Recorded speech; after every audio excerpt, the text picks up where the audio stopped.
Hi, this is Created by Design, and I want to get on real quick to discuss nail biting. I know nail biting is a horrible habit, and I am guilty of nail biting.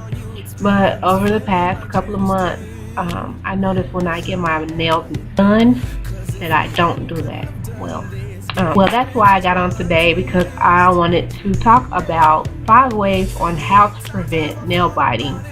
One of the ways that an individual that has the habit of biting their nails can prevent from nail biting, I have found, is getting a fresh manicure monthly. Most of the time you are more conscious and aware of your nails when it has nail polish on it, and it'll prevent you definitely from biting on that nail, because you won't want that toxin in your mouth, and you don't want paint all in your mouth and between your teeth. So definitely keeping your nails groomed is a great way for people that bite their nails to stop. It is a quick fix. It's not permanent, and some people might even have a habit of biting the paint off. I don't know, that's kind of weird, but one of the solutions of the 5 is definitely keeping the nails groomed.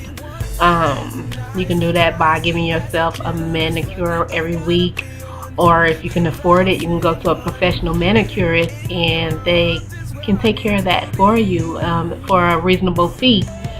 Also, just making sure that when you get the manicure, you apply polish to those nails so you can prevent yourself to be conscious on actually putting the finger in your mouth because you have nail polish on it, which is pretty much common sense.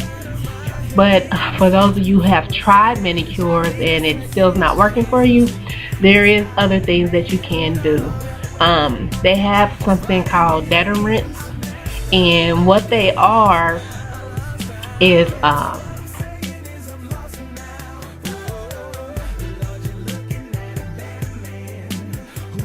you go through the nail aisle, and or you can go to the drugstore, and it's in the form of, I think, either creams or oils or nail polishes that are specified to help you prevent you from nail biting. It's supposed to stop that.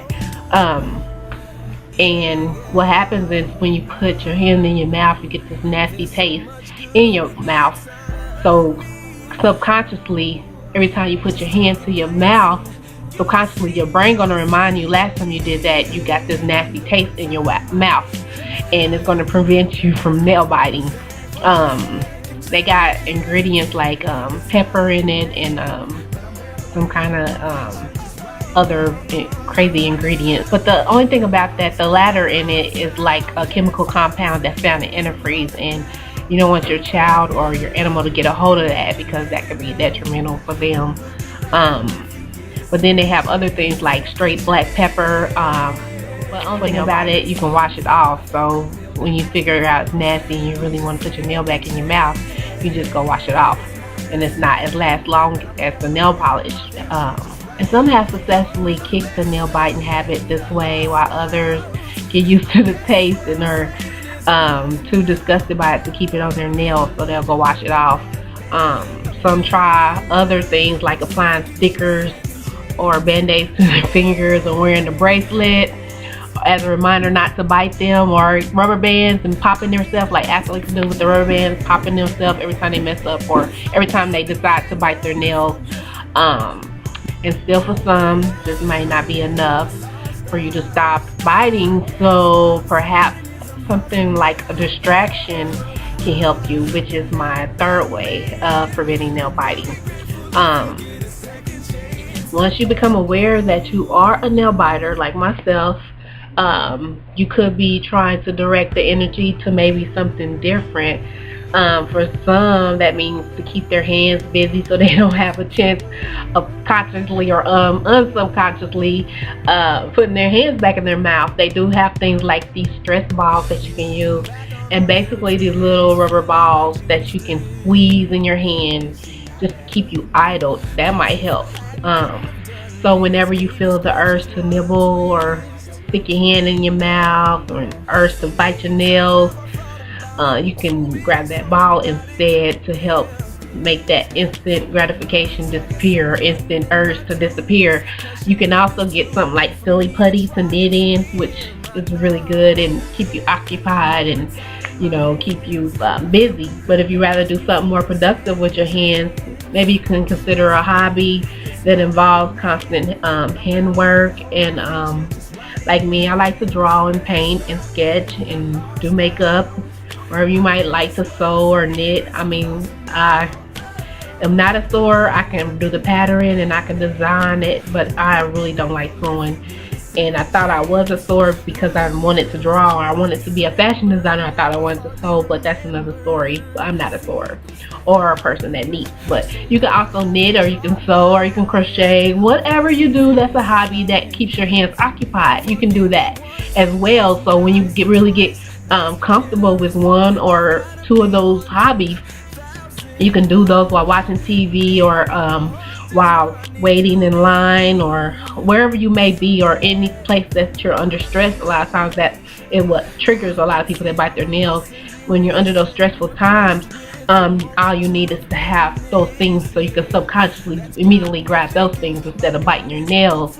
The next preventive way to stop biting your nails is to actually consider what it is that is triggering you to want to bite your nails. It can be so many things for so many people, but we all need to know as a nail biter what it is that's biting nails. At first you might think that there really isn't a why that you're biting your nails. Maybe you just think it's something you do, and you maybe just started doing it one day and kept doing it until it became a habit. Whatever the reason may be, or whatever might be true for you as a nail biter. Just sound like Alcoholics Anonymous, don't it? But seriously, I'm being serious here. However, for many people, there is specific reasons that people are biting their nails. You can be bored, or stressed, or anxiety, or fear, but there's some reason that you're biting your nails.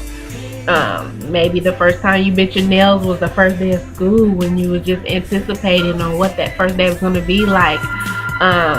Maybe biting your nails was something physical that you could do to relieve maybe stress or fear or worry that you probably were feeling at that time. But if you can figure out the motivation for biting your nails, then you can find a more constructive way to deal with those feelings.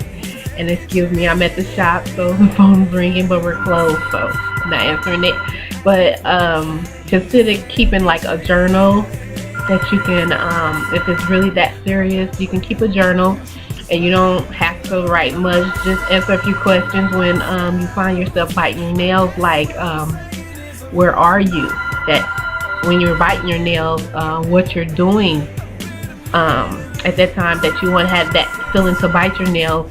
And how do you feel both mentally and physically when you're biting your nails? How do it make you feel? Is it like a coffee? Is it like a drink? Is it like smoking a cigarette? I mean, what do you get out of that physically or mentally?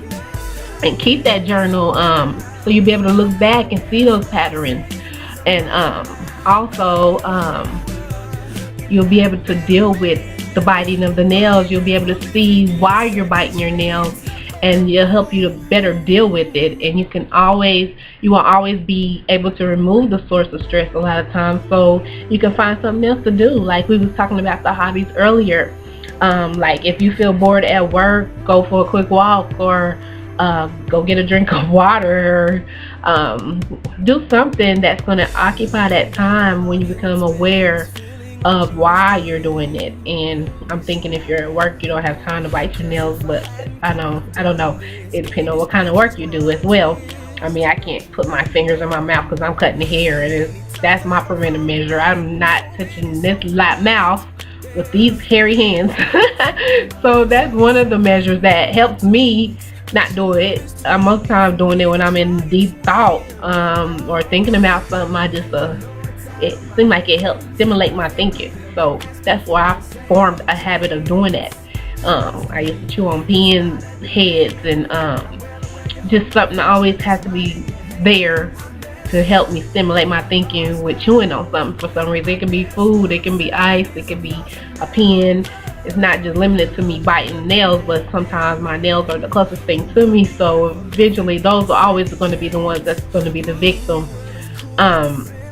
But you can find other things that you can do to help you to prevent you from and I know that sounds serious, getting professional counseling for biting nails. Why would I do that? Well, I mean, it might help you. You might need to seek professional counseling or seek some type of treatment to prevent you from nail biting. It can be more extreme than you think.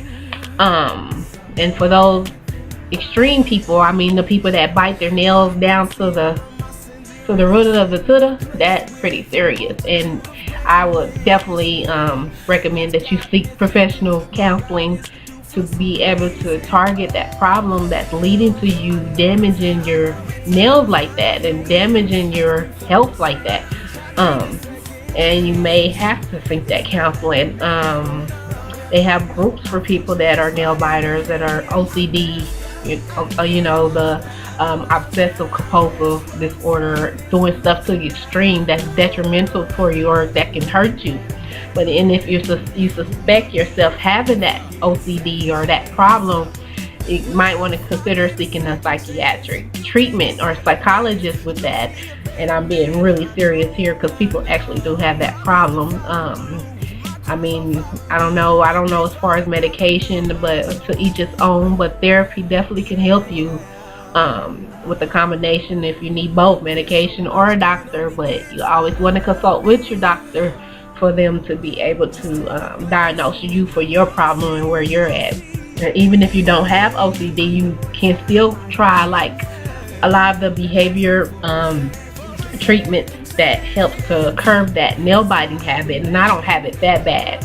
I know I have discipline on mine because when my nails stay polished, I can go months without biting my nails. Now I might start chewing on something else. So I don't really think it's a nail biting problem, it's something else going on. So you can also apply that to other areas of bad habits that you have. But they have like cognitive, I think it's called cognitive services or behavior therapy, and then they have like a habit reversal training where you repeat behaviors involved, and then you can learn how to identify the behavior and help to come out of it to replace it with something more relaxing. And that's the habit reversal training. And then they have like exposure and response prevention. That's basically, I looked it up, it says therapy that includes slowly increasing exposure to what makes you anxious or worried while avoiding your typical response. So you replace one with the other. It's like with any other bad habit that we might perform, you just got to learn how to reverse it. So the new habit can become the habit, but it's a good habit. And being a stylist and a professional licensed manicurist, that's not good for your nails, and it's not good for your health because you're putting germs in your mouth, and it's not good for our overall lifestyle. So that is one of the reasons why I wanted to talk about it, because beauty is not, I know beauty is deep, is within, but at the same time people have to look at the outer part of you, and you want to make sure you're keeping your part of the deal by doing what it takes to keep yourself up. And not offend people by the way you look. And you know, a lot of people say I don't care how people think I look, but to some point you do care, and you should care how you look. You should care on how you carry your mannerism, and a lot of times what's going on the inside is reflected on you and your appearance. It can be in your face or how you wear yourself. And I don't mean you have to be dressed up in makeup or the top-notch clothes. I'm not saying anything like that, but I'm saying that your appearance does matter, because impression does matter to people. I mean, even with a job, you have to have first impression on that employer. In that relationship, you got to have first impression, because if they're not impressed, then they don't want, you're gonna be the weakest link. Goodbye.